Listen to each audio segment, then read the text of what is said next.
aquí estamos ya listos para empezar este taller, este webinar para ustedes, pensado también digamos, este mes, como bien han dicho, el Día del Padre es una oportunidad incluso para reflexionar también qué tan buenos padres somos, ¿no? Y como a veces digo a mis pacientes, a veces queremos ser papás buenos, pero no hay nada como ser buenos papás. Y la idea justamente es que ustedes puedan recibir hoy información y reflexión importante, que se lleven algo también para ustedes como papás, como trabajadores incluso, ¿no?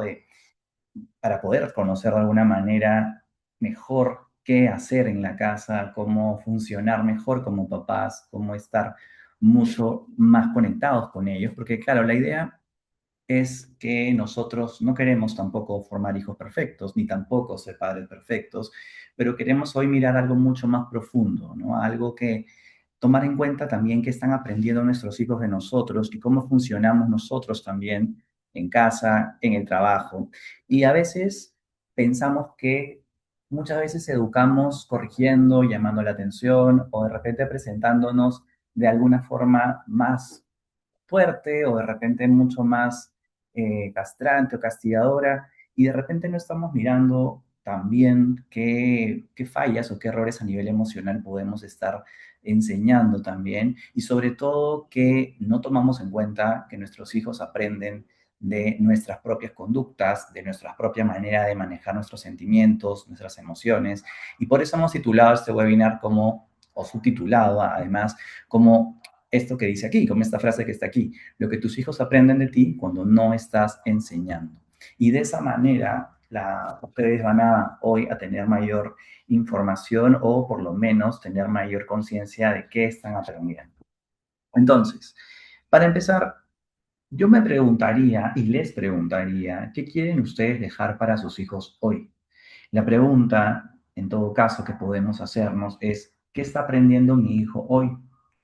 ¿Qué crees que mi hijo está aprendiendo de mí hoy?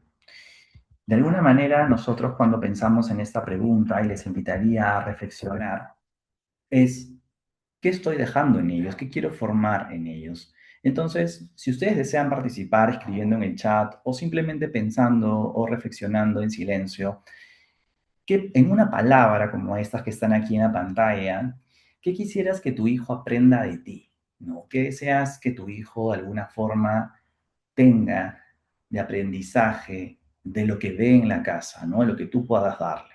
De repente ahí todos tenemos la idea de que sea una persona segura de sí misma, que sea capaz de respetar, de mantener disciplina, de amar y de tener confianza en sí mismo y en los demás. Entonces, esa es la pregunta central. Y para eso es importante nosotros ponernos en el medio para poder darnos cuenta qué estamos haciendo hoy para lograr eso que queremos en ellos. Por supuesto que siempre se habla que nosotros como papás somos modelos de educación emocional. El tema está en que tampoco somos padres perfectos, tampoco vamos a negar que nos equivocamos y que también tenemos nuestros días difíciles, complejos, ya sea por eventos, ya sea por situaciones diversas que tengamos en la casa, problemas, eh, deudas, problemas en la casa, familia, salud, etc. Entonces, lo ideal aquí es tomar conciencia, como les vengo diciendo, para saber dónde puedo mejorar, dónde puedo cambiar, qué estoy dejando en ellos. Ahora, nosotros sabemos que todo lo que hacemos, así tenga un añito o 2 añitos de vida, y ustedes lo saben más porque seguramente ya lo han vivido, lo están viviendo, todo lo que ustedes hacen, ellos o ellas copian. El cerebro infantil copia absolutamente todos los movimientos, todos los gestos. De hecho, hay papás que se parecen o chicos que se parecen a sus papás, no solo por lo físico, sino también por los gestos o por las conductas que uno tiene, la forma de caminar, la forma de mirar, la forma de reír muchas veces. Y eso nos hace pensar en qué cosas también estamos haciendo nosotros en la casa para ellos. ¿Qué copia el cerebro infantil aquí? Bueno, a través de la observación, el niño capta y archiva de manera pasiva todas las conductas diarias, desde cómo hablas, el tono de voz, si gritas, si bajas la voz, etcétera. Todo esto lo va modulando. Y de hecho, justamente en esos años iniciales, esa esponjita, ese cerebro va absorbiendo todo lo que ve a su paso. Ustedes, si ven videos o hay experimentos donde niños que viven en un clima familiar mucho más denso, más empobrecido, no solo económicamente, sino también a nivel emocional, son niños mucho más frágiles o menos conectados emocionalmente, más hostiles que un niño o niña que recibe cariño, amor y todo el sostén que podamos darle, ¿no? Por otro lado, también ellos imitan todo el tiempo, como les decía, nuestros gestos, la voz, la actitud también está en el día a día. También por repetición, todo lo que hacemos todo el tiempo, por supuesto que ellos también o sea, en ellos también se va a consolidar todos esos hábitos o rutinas. Si vean papá que de alguna manera lee todo el tiempo, que hace ejercicio, que se mueve, que hace cosas en casa, eso también ellos lo copian. De hecho, a nivel de pacientes, por ejemplo, tengo muchos y coincide a nivel de casos clínicos donde veo a niños que son mucho más activos cuando por lo general los papás suelen moverse y suelen hacer algún tipo de actividad. Claramente también está el patrón genético y el patrón de personalidad, pero es más común que si en casa podemos o hacemos actividades en común, en conjunto, o uno mismo también se cuida y está pendiente de uno mismo a nivel de salud, también vamos a generar ese tipo de hábitos en ellos, ¿no? Porque a veces es como, no se levanta en la cama, se levanta hasta tarde y pero tú hasta qué hora te levantas, hasta qué hora duermes, a qué hora te acuestas, qué rutina tienes antes de dormir. Y a veces exigimos creyendo que ellos tienen que hacerlo, pero nosotros realmente no estamos cumpliendo con ese rol también. Y por otro lado, también todo lo que hacemos durante los primeros años de vida, sobre todo, esto no quita que en la adolescencia también ocurra, todo ello lo van a internalizar, es decir, van adoptando todo de forma automática y es, digamos, estímulo-respuesta, ya sabemos cómo comportarnos, cómo resolver y cómo afrontar problemas también. Entonces, la realidad cotidiana, como está en esta frase aquí en rojo, es un niño no aprende cómo resolver una discusión. eh, Tú le hablas de respeto y lo aprende. Pero si tú discutes todo el tiempo, obviamente va a discutir de esa manera siempre. Si tú de alguna manera afrontas la ansiedad de alguna manera, con más regulación, con mucha más superación, él o ella va a aprender a regularse de esa forma. Lo que queremos es que ustedes también aprendan herramientas, que tengan en cuenta cómo detenerse y que sean conscientes de eso que están haciendo, ellos también lo van a terminar por copiar, por imitar, hasta llegarlo a internalizar. Ahora, ¿y esto a qué va? A que nosotros queremos que ellos aprendan, que ellos sepan más cosas de la vida y nosotros poder estar ahí. Y eso nos exige estar más presentes. Pero muchas veces por temas laborales, por temas de la vida misma, no podemos estar siempre disponibles a ellos. Lo que sí tenemos que tratar de hacer como papás, a veces muchos papás, hombres, me preguntan, yo trabajo todo el día, estoy de 8 a 6 o a 7 en la oficina, mientras llego ya son las 8, a veces no los puedo ni acostar. Y llega la culpa, ¿no? Llega bastante la preocupación de qué estoy haciendo o qué no estoy haciendo bien. Pero no necesitamos estar siempre disponibles. Cuando haya momentos de conexión, tiene que ser un momento de conexión profunda y pura. No podemos estar de alguna forma en otros espacios, hablo de WhatsApp o del celular o de una distracción puntual como no sé, la televisión o la pantalla, estando con ellos. Entonces, como les decía, esa culpa con la que solemos cargar los papás, ¿no? Trabajo mucho, por lo tanto estoy fallando y faltando en mi hogar, podemos también compensarla, perdón, con dinámicas o actividades o simplemente estar presentes ahí. Entonces, ¿por qué les decimos esto? Porque el niño no necesariamente va a querer calcular el tiempo, ¿no? Él no sabe tampoco, dependiendo de la edad, la noción exacta del tiempo, pero sí sabe que estás, sabe que puede contar contigo y ese pequeño chip se le va a quedar a lo largo del tiempo. Y eso es lo que queremos lograr, que cuando haya conexión estemos realmente, que podamos al menos, así sean 5 minutos, poder conectar con algo.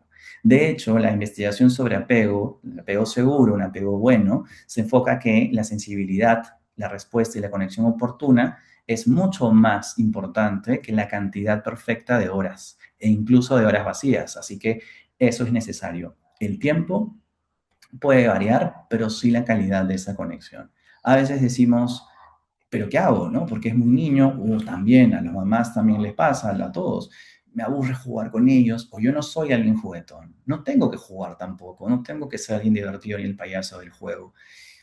Guío, me dejo guiar por su juego, propongo también, o simplemente estoy, pero estoy mirando, estoy sintiéndolo, sintiéndola cerca, estoy gestionando algún, digamos, algún gesto como el de la imagen, algún momento de cercanía para que eso sea ese cambio y esa mejora y al menos ese recuerdo emocional de que mi papá, a pesar de todo, estuvo ahí.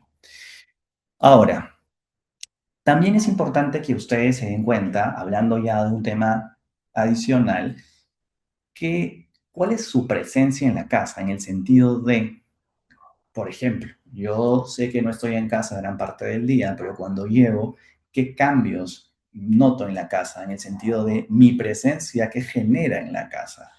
Hay muchos niños, si nos ponemos a entrevistar a todos, y a lo largo del tiempo bueno, he conocido y entrevisto a varios en consulta, a muchos son honestos y te dicen, cuando llega mi papá me da miedo porque me va a castigar porque no hice la tarea.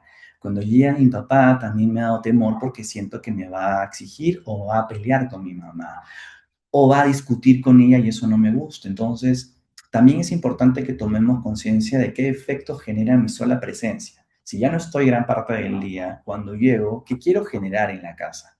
Recordando ese concepto de temperatura familiar. Toda la familia tiene una temperatura emocional constante que sus miembros reconocen inconscientemente. Cuando estoy con mamá, el niño siente, o no, yo como hijo siento tal emoción con mi mamá o cuando está presente, y cuando papá está presente, esa emoción puede cambiar o puede ser la misma, pero no es igual en ambos casos. Entonces, cuando tú entras en el hogar, cuando uno entra en el hogar, cuando ustedes entran en la casa, tomen conciencia de si esa temperatura o esa tensión sube o baja en el ambiente o si tu familia siente alivio al verte o está más alerta al encontrarnos. Entonces, tomemos en cuenta qué estamos generando también para poder empezar a cambiar y a trabajar esos puntos si tenemos a nuestra esposa en casa o a la persona que cuida también a nuestros hijos, podamos tener también ese apoyo y esa mirada para bajar nuestras revoluciones y poder acompañarlos mejor. Y por supuesto, eso también va a impactar positivamente en otros espacios, como en la casa, como en el colegio, o la familia más extensa también. Entonces, ¿por qué les digo esto? Porque también hay que tener claro y tener en cuenta que nuestros hijos, por lo menos hasta los 18, 21 años, en realidad teóricamente es hasta los 21 y posiblemente hasta más, no saben regularse, no saben controlar sus emociones. No me gusta usar la palabra controlar, pero suena más fácil, pero no pueden regularse, no pueden bajar, no pueden, digamos, disminuir esa vorágine emocional. Y aquí es importante que empecemos a utilizar y a ser más conscientes sobre el concepto de corregulación. Así como al inicio les estuve hablando de que ellos copian, imitan todo lo que ven en ustedes, ellos también van a aprender a regular sus emociones en base a esta corregulación con ustedes. Ustedes son ejemplo, son modelos de educación emocional en la casa. Si ustedes logran calmarse ustedes mismos, regular sus emociones, porque todos llegamos a veces cansados, al menos una vez a la semana molestos a casa, llegamos frustrados o irritados por cualquier situación, que nuestros hijos nos vean así, no está mal. No les vamos a engañar, no vamos a sobreproteger tampoco y mentirles diciendo que el día estuvo espectacular cuando me ven renegar. Sí, me siento frustrado, estoy mal, pero aquí el tema no es que estés mal o estés desregulado, el tema aquí es que te puedas tú regular para que ellos justamente copien esto y en el caso que ellos pasen por una situación parecida, ustedes como adultos puedan ofrecer su propio sistema nervioso calmando al niño estresado. Es decir, primero los ayudamos a calmar y luego les enseñamos a calmar. Yo no puedo ser alguien que exija algo cuando no ni siquiera lo hago conmigo y tampoco intento hacerlo con ellos. Entonces, mi corregulación va en, le ofrezco mi ayuda, lo calmo, aprenden también de mí en el camino durante los días y luego lo ayudo una vez que calma y baja la intensidad, lo ayudo o le enseño a regularse. ¿Y qué es enseñar a regularse? Identificar, verbalizar, validar lo que siente. Y aquí quiero llegar a un punto importante porque siempre pasa, lo veo bastante, ¿no? La validación emocional.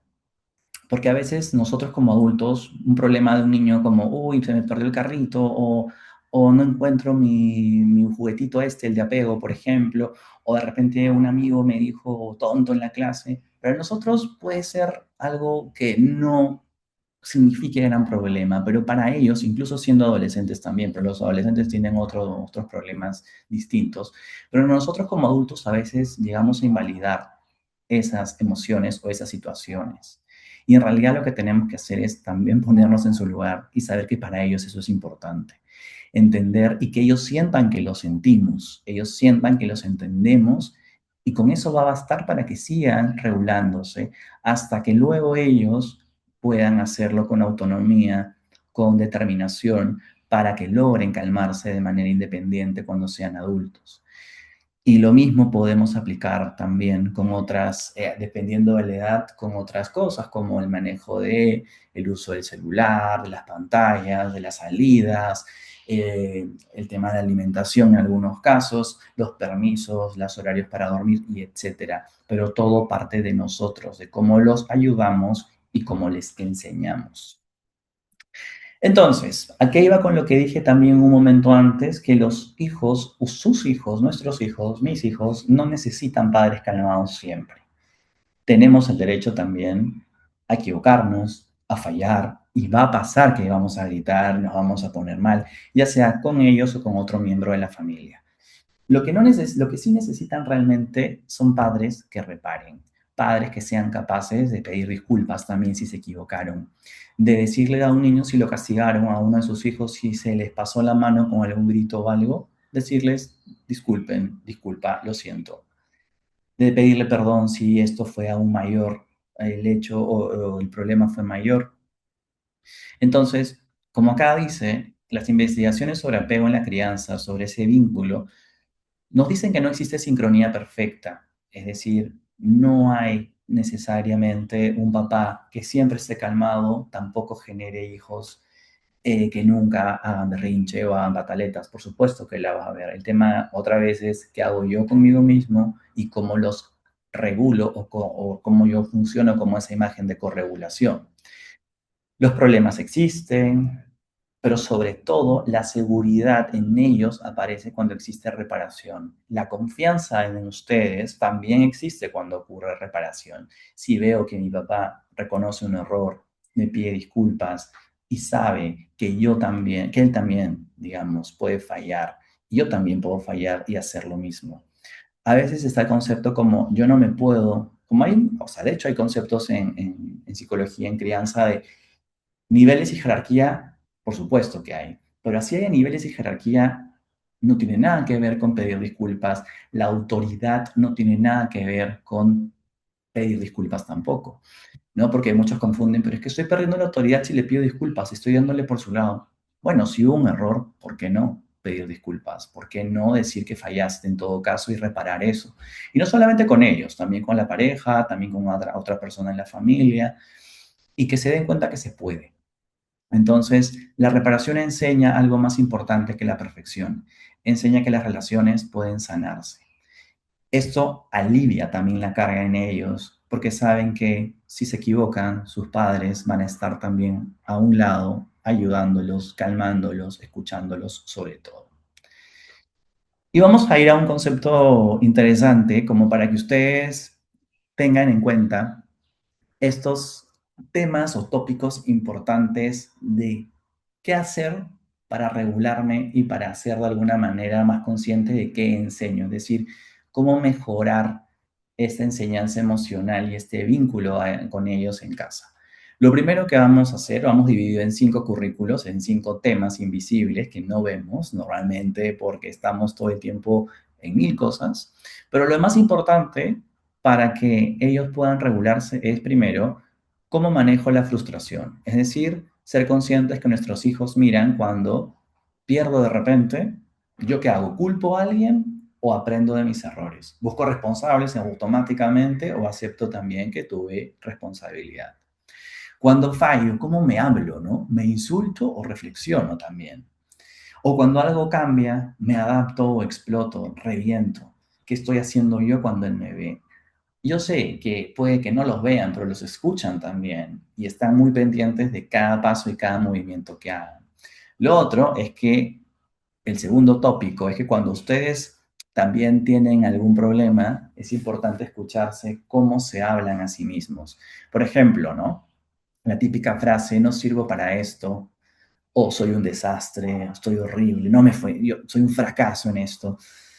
Son palabras duras, ¿no? Que también hay que revisar en uno mismo, pero que al mismo tiempo hacen que nuestros hijos también lo copien, también lo manejen de esa manera y empezamos también con problemas de autoestima, de autoconcepto, entre otras cosas. Entonces, la pregunta que ustedes tienen que hacerse antes de tratarse así es, en todo caso, si estamos en casa, ¿permitiríamos nosotros que nuestros hijos se hablen de la forma como me he hablado? Esa sería la pregunta. Verlos a ellos, visualizarlos para prevenir. Por otro lado, hablando justamente del tema de las disculpas, el amor y las relaciones. Recuerden siempre que sus hijos están aprendiendo qué es una disculpa, qué es un límite también, cómo se trata a alguien cuando estás molesto, cómo trato a mamá cuando se equivoca o cómo me trata ella también y qué hago para ayudarla a manejar la situación. Yo no puedo exigir, recuerden algo como el afecto, la tranquilidad si no la practico. Y por otro lado, no finalmente, pero el primer celular que tu hijo aprende a usar es el tuyo. Es decir, los niños no solo tienen problemas con sus pantallas, también con nuestra relación con ellas, ¿no? Hay un concepto aquí está, Technoference, que es básicamente el hecho de que tanto la pantalla interrumpe nuestra relación y nuestra comunicación en la vida real. Esa interrupción del vínculo por la tecnología, pantallas, llamadas, estar en constante comunicación con el exterior. Y hay que cuestionarnos también qué tanto estoy hacia afuera conectado con otras personas o con otros lugares y no con ellos. Por más cansado que pueda ser también estar en casa a veces. Cuando ustedes vean que sus hijos le digan, mira, mi papá, estoy aquí, ven, juega, prioricemos de repente estar con ellos. Yo sé que hay determinadas situaciones que no se pueden controlar en el trabajo, pero hay que darle lugar a cada momento, a cada persona. Eso es un ejemplo por tal cual, ¿no? Estamos muy ocupados y les decimos, me ha pasado a mí también, a todo el mundo le pasa, no esperemos un ratito, dejamos hacer una llamada, o dame un segundo, o voy a responder este correo y voy contigo, que está bien que les digamos también eso a veces, porque bueno, hay situaciones que escapan de nuestro control, cotidianas, pero que hay que también ayudarlos a entender. Pero por otro lado, si eso es continuo, si es un patrón repetitivo, si siempre estamos haciendo lo mismo, sí cuestionemos, ¿no? Porque tampoco es algo sano y que ellos puedan aprender a estar buscando aprobación y validación. De hecho, hay muchos niños que después de ver esa situación están buscando siempre aprobación, buscando la mirada del papá o de la mamá, porque necesitan, por supuesto, la atención de ustedes. Y finalmente, preguntarse ustedes qué modelo de adulto estoy o estamos modelando. Muchos niños están aprendiendo, por ejemplo, que ser adulto a veces es estar de mal humor, estar cansado y estresado o ir apurado sin tiempo. Cosas que hacemos y que no vamos a veces a cambiar al 100%, pero sí podemos hacer pequeños cambios, ¿no? De qué percibe de mi trabajo, cómo me llevo yo con mi trabajo, cómo me llevo yo con mis compañeros, de cómo resuelvo yo mis problemas, siempre lo está copiando. Modelando es un concepto de literalmente, ¿no? Es como si modeláramos o una vasija de arcilla, le damos forma, nosotros hacemos tal cual con nuestros hijos a través de nuestras conductas. Entonces, aquí es otra vez la pregunta, si tu hijo copiara tu relación con el trabajo actual, o sea, cómo te llevas con tu trabajo hoy, ¿te gustaría? Esa es la pregunta que hay que hacerse y empezar a pensar en esos cambios que podemos hacer. Los cambios pueden ser de que mi actitud frente al trabajo, si estoy siempre apurado, voy manejando mejor mis tiempos. Si me estreso mucho, veo cómo delego, cómo divido mi tarea y mis trabajos pendientes. Si estoy de mal humor, porque es válido estar de mal humor, vamos a estarlo. ¿Cómo regulo y manejo esto? Incluso puedo llevarlo a casa a comentarlo, ¿no? Si es que lo siento, si me siento capacitado y siento que puedo hablar del tema, ¿por qué no también hablar de esto en la casa? De hecho, es reparador, como hablábamos, porque nuestros hijos van a aprender de eso. No les vamos a ocultar que la vida es también resolver, enfrentar y saber lidiar con los problemas. Por otro lado, entonces, vamos a también empezar a cambiar ese paradigma. Es decir, antes nosotros podríamos de repente pensar en, o estamos pensando en cómo hago para que mi hijo o mi hija sea más ordenada, más tranquila, más obediente, más segura. Ahora ya no es cómo quiero que sea él, necesariamente, como él tiene que ser así, sino él cómo puedo modelar o enseñarle a la calma, el orden, a ser más segura o seguro. Ya no es yo quiero que él sea porque yo, o cómo hago yo para que él sea, sino es cómo le enseño, cómo lo oriento, cómo modelo eso a través de lo que yo haga, yo viva y a través de lo que pueda hacer acompañándolo. Una herramienta práctica, nosotros aquí, bueno, en mi consulta, aquí nosotros trabajamos mucho con herramientas de atención plena o de mindfulness también, tanto a nivel de crianza y a nivel de familia.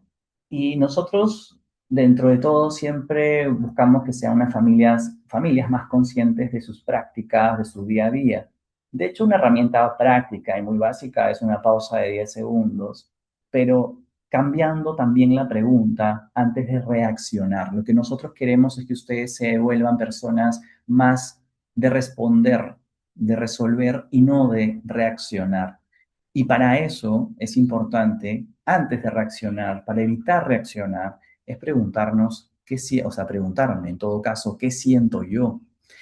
¿Qué necesita mi hijo? ¿O qué le pudo pasar también? ¿Por qué está actuando de esta manera? Y pensando a futuro, ¿cómo quisiera que él actúe cuando tenga mi edad? ¿Cómo quisiera que él sea cuando tenga mi edad? Y de esa manera, puedo de alguna manera retroceder, observar, calmarme y proceder con calma, porque si no vamos a generar mayor reactividad, peleas con nuestros hijos, mayor problemas ahí con los límites, porque nuestros hijos terminarán siendo personas que nos contesten. Y ojo, si no tomamos en cuenta también sus patrones de personalidad o algún trastorno de la conducta o algún tema de personalidad mayor, podemos encontrar o generar mayores inconvenientes en su salud mental y bienestar general. Entonces, la pausa de 10 segundos, tomando conciencia del cuerpo, de la respiración, retrocedo un ratito. Siempre acuérdense de dar un paso hacia atrás cuando pasen cosas fuertes, de observar todo el panorama, de meditar, si queremos llamarlo así, de tomar una pausa y proceder con mayor calma y serenidad. Esto nos ayuda a tener respuestas más adaptativas y, por supuesto, acompañadas de estas preguntas para detenernos. Ahora, yo les voy a dar un reto. Ojalá puedan cumplirlo. Pero la idea es que ustedes cada día tengan al menos una pregunta que hacerse, ¿no? Bueno, hoy día es martes, pero podemos empezar literalmente con siendo conscientes cómo manejo mi estrés, cómo llevo esa ansiedad también, si tengo algún problema emocional, ¿qué estoy haciendo por él? Yo como persona. El segundo es cómo uso las pantallas, qué tanto tiempo estoy usando las pantallas. Mañana es mi día de analizar mis pantallas, de ver cuánto tiempo le doy, reviso el tiempo en pantalla en mi celular y trato de ser consciente también qué estoy haciendo, ¿no? ¿Qué hago con ello? ¿Qué tanto estoy desconectándome de la realidad, de mi vida real? Felizmente cada vez hay más conciencia, pero no vamos a negar que también el celular y las pantallas nos jalan más y nos adormecen y nos ayudan a evitar muchas cosas, ayudar entre comillas, porque al final todos terminamos enfrentando. Pero también es verdad que podemos dejarlo de alguna manera y tratar de estar mucho más presentes en casa, incluso o en el trabajo también. Siguiente, ¿no? ¿Cómo hablo de mí? ¿Cómo me trato? Cómo me digo? ¿Qué me digo? Si me aliento, me desaliento, ¿no? El siguiente es cómo trato a otros también en mi vida, en mi trabajo, en mis relaciones, en mi casa, cómo trato a mi esposa, a mis otros hijos, a mi familia, a mis papás, etc. Cómo estoy trabajando con ellos, mis relaciones. La otra pregunta que hay que hacernos que el siguiente día es cómo reparo errores, cómo reparo mis problemas, qué he hecho yo para sentir que ya, o darme cuenta que ya avancé en ello. El día 6 es cómo hago para descansar. El sábado es un día de descanso, por ejemplo. ¿Cómo hago yo para poder descansar? También conectado con mi presente, también estando aquí y ahora. Finalmente, bueno, digamos, ¿qué estoy enseñando sin hablar? Es decir, pensar en qué o cómo es mi conducta y qué estoy enseñando frente a mis hijos, ¿no? ¿Qué estoy haciendo yo como papá? Y eso es la pregunta más importante. Ahora, quiero que ustedes también lo tengan claro. Recuerdan que su hijo está construyendo una voz interna. Gran parte de esa voz será la manera en la que tú le hablaste y la manera en la que te vio hablarte a ti mismo. Es decir, como yo lo ayudé, como yo lo ayudé a enfrentar y la forma en la que yo también me traté, en la forma en la que enfrenté la vida y qué clima familiar dejé en la casa, qué actitud mostraba ante los problemas, porque eso todo el día lo están mirando, copiando, y si no están en casa igual lo sienten porque ya los conocen. Y más aún si por temas cotidianos de la vida nos ven determinadas horas. Basta que en ese sábado o domingo que nos ven casi todo el tiempo, hagamos algo constante durante el día que los haga pensar que esa es la forma de resolver.